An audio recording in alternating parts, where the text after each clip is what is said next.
Hello friends, welcome to फेब्रिल। ये video मैं इसलिए डाल रहा हूँ क्योंकि कल आए आईपीसीसी के रिज़ल्ट्स में जो फेल हुए वो उनको चिंता करने की कोई बात नहीं है। सीए बनने का आम तरीका है, सब फेल होते हैं, कुछ ही लोग पास होते हैं। लेकिन आप इस स्टेज पे पास फेल होते हो तो ये आपके लिए आगे के लिए अच्छा है। ये आपको ग्राउंड लेवल बताता है। ठीक है, तो congratulations to who passed and who fail.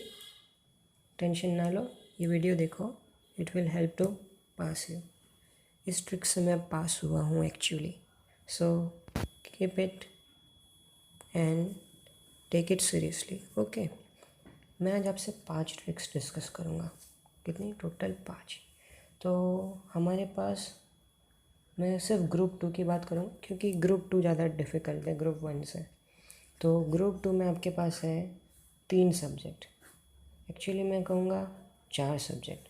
तो advance, account, SM, IT and audit. तो अगर आपको पास होना है तो एडवांस अकाउंट को अलग सब्जेक्ट ना काउंट करें, यानी जब आप एसएम पढ़ें तब थोड़ा एडवांस पढ़ लें, जब आईटी पढ़ें तब थोड़ा एडवांस कर लें, और जब ऑडिट भी पढ़ रहे हो तो थोड़ा एडवांस कर लें। इस तरह ये 3 सब्जेक्ट करते करते आपका एडवांस कब ख़त्म हो जाएगा आपको पता भी नहीं चलेगा।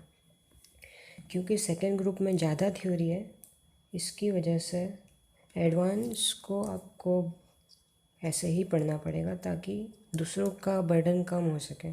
Take it as a stress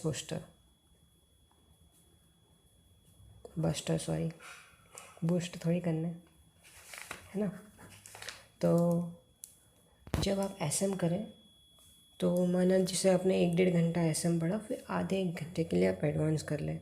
इस तरह से आपका एडवांस का 2 बार रिवीजन हो सकता है अगर आप ये 3 पढ़ते हैं तो अगर आपका अटेम्प्ट अब नवंबर, तो आपको किसी भी हालत में सितंबर तक कोर्स ख़त्म करना है।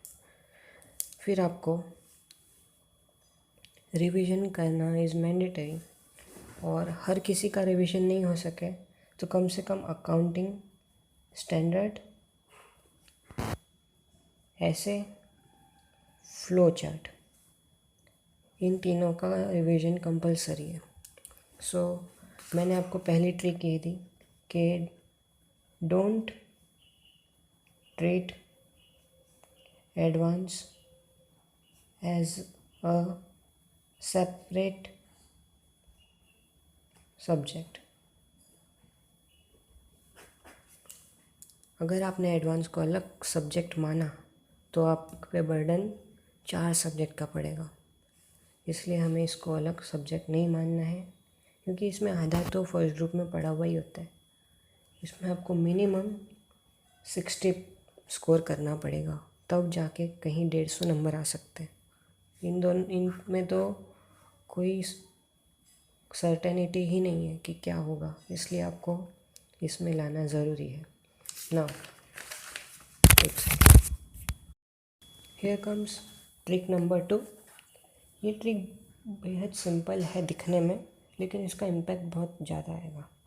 मान लीजिए आपने एसएम स्टार्ट करा, पहले आप करा chapter 1, chapter 2, chapter 3, chapter 4, chapter 5, chapter 6, chapter 7।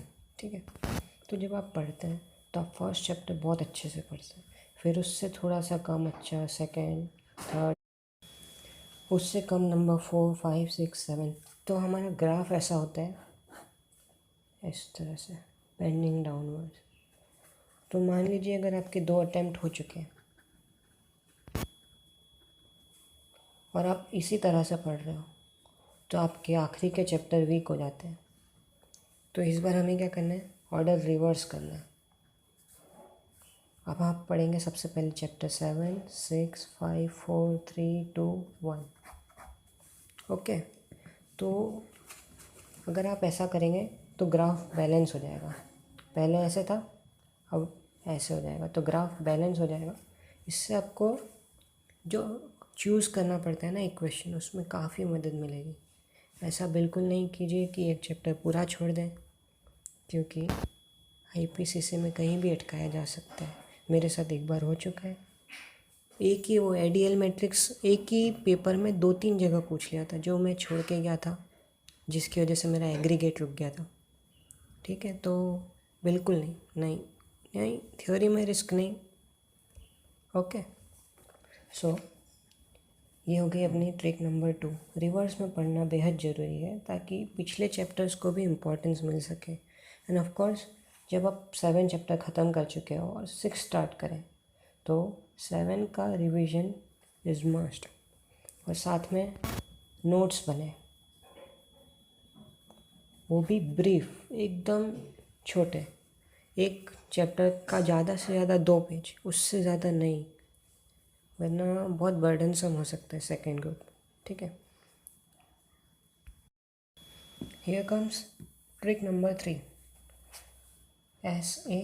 SANAS।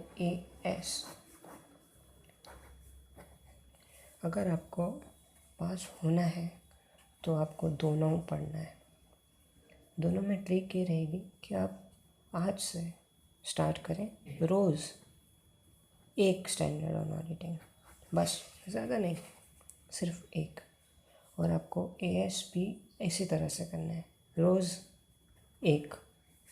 तो अगर आप माने तो 34 के आसपास के हैं स्टैंडर्ड ऑन ऑडिटिंग, और 8-9 आपके पास AS है। तो आप रोज़ एक करेंगे तो 8-9 दिन में ख़त्म होगा। ख़त्म हो वापस रिपीट, यही प्रोसेस रिपीट। AS ख़त्म हो जाए तो भी उसका रिवीजन चालू रहने दें, क्योंकि AS जो है वो तो एक तो एडवांस में आता है, और दूसरा ऑडिट में 1 से 2 जगह इसका रेफरेंस लगता है। करीबन 4 नंबर का ये आ जाता है ऑडिट में, और एडवांस में 20 to 24, तो लगभग 30 मार्क का आपका AS का कंपोनेंट रहता है। और ऐसे तो आपको पता ही है 20 से लेके 40 मार्क तक के ऐसे आ सकते हैं। सो आपको ये दोनों करना ज़रूरी है। मैं मानता हूँ कि ऐसे क्वांटिटेटिव है, प्लस नंबर से और नाम मैच करना बहुत डिफ़िकल्ट है, तो इसकी मैं शॉर्ट ट्रिक बना चुका हूँ। ये है CA करके एक प्लेलिस्ट बनाई है मैंने यूट्यूब पे, उस पर इसका वीडियो अपडेटेड है, जो आप 10 मिनट में आपको नंबर से नाम कैसे याद रखना है ऐसे बता देगा। ठीक है, सो must, SANAS, very very must. और इसे याद करने का तरीका मैं अगर आपको बता दूंगा, अगर कोई इंटरेस्टेड हो कमेंट ज़रूर करें, मैं आपको चुटकियों में याद करवा दूंगा। ठीक है, अब बारी है ट्रिक नंबर 4 की। 4 कहता है, ट्रिक नंबर 4 कहती है IT और SM। अगर आपने इसको ऐसे पढ़ लिया तो आपने अपनी कब्र खुद खोल ली। IT और नहीं चलेगा, IT एंड SM। आप किसी भी एक को छोड़ने के रिस्क नहीं उठा सकते हो। अब आपको दोनों ही पढ़ना है। इसके 5 चैप्टर, इसके 7 चैप्टर। क्या करना है आपको, एट अ टाइम आप 3 सब्जेक्ट पढ़ेंगे। IT अलग, SM अलग। IT के साथ थोड़ा सा एडवांस, SM के साथ भी थोड़ा सा एडवांस, और इसके साथ थोड़ा सा ऑडिट, इधर भी ऑडिट। ऐसे करने पर आप IT और SM को अलग अलग ट्रीट कर सकते हैं। IT SM साथ पढ़ा तो बहुत डिफ़िकल्ट है याद रखना। दोनों में शॉर्ट ट्रिक लगाए बिना याद नहीं हो सकता है, क्योंकि ये CA प्रोफेशन से रिलेटेड टॉपिक्स नहीं है। ये टेक्नोलॉजी सब्जेक्ट है, ये मैनेजमेंट सब्जेक्ट है, दोनों CA के बस की, मतलब CA कोर्स में क्यों है मुझे समझ नहीं आता, लेकिन जो भी है हमें तो पास होने से मतलब है। तो tricked IT separately and SM separately, दोनों पढ़ना ज़रूरी है, और एडवांस को साथ में लेते चलें और ऑडिट को। तो इस तरह से आप 2 पार्ट में पढ़ाई करेंगे। पहले कोई भी एक चूज़ कर लें, मान लें आप पहले ये करते हैं, फिर सेकंड नंबर पे ये करें। साथ करने में थोड़ी दिक्कत आ सकती है, फिर अपना अपना है ओपिनियन, आप जैसे चाहे कर सकते हैं, बाकी इधर तरीका बेटर है। and most important trick is trick number 5.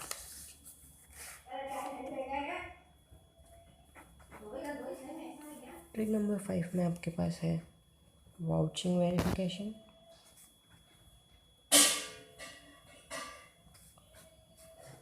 S ऐसे एंड फ्लो चार्ट। तो आप चाहेंगे इसमें से कोई एक स्किप करना, तो मैं आपको बिल्कुल नहीं बोलूँगा कि आप एएस छोड़ दें, बिल्कुल नहीं बोलूँगा स्टैंडर्ड और ऑडिटिंग छोड़ दें, या बिल्कुल नहीं बोलूँगा फ्लो चार्ट बोल दें।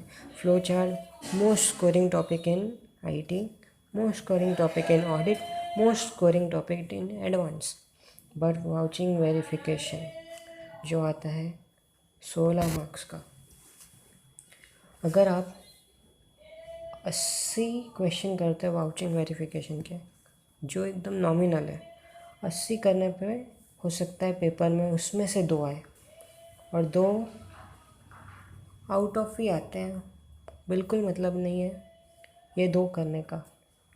मान लो आपने ये 2 अटेम्प्ट करे और इसमें से आपको एक अच्छे से आता है, एक थोड़ा थोड़ा आता है, तो जो बहुत ही अच्छे से आएगा उसमें आपको 3 से 3.5 मार्क मिलेंगे, और जो अच्छे से नहीं आता है उसमें मान लो आपको 2 मिलते हैं, और जो एकदम बाहर से आए बहुत कम चांसेस है 3 मार्क आने के।